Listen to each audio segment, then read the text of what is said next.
Sir ये भी लोग कहते हैं कि हाई ब्लड प्रेशर वालों को हार्ट अटैक के चांसेस ज्यादा होते हैं। बहुत ज्यादा होते हैं। जैसे फॉर एग्जांपल हार्ट अटैक आते कैसा है वो अगर समझ लेते हैं तो अपने को हाई बीपी का उसमें रोल पता चलेगा। हार्ट अटैक आते कैसा है, तो जैसे मैंने तभी बताया कि खून की नलियां हार्ट के मसल्स को खून का सप्लाई अच्छी खासी तरह से करती रहती है।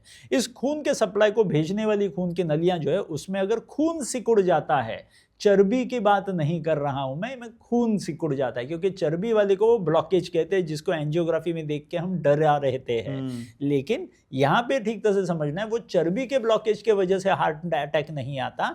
हार्ट अटैक जो आता है वो खून की गुत्थी के वजह से आता है, ब्लड क्लॉट की वजह से आता है।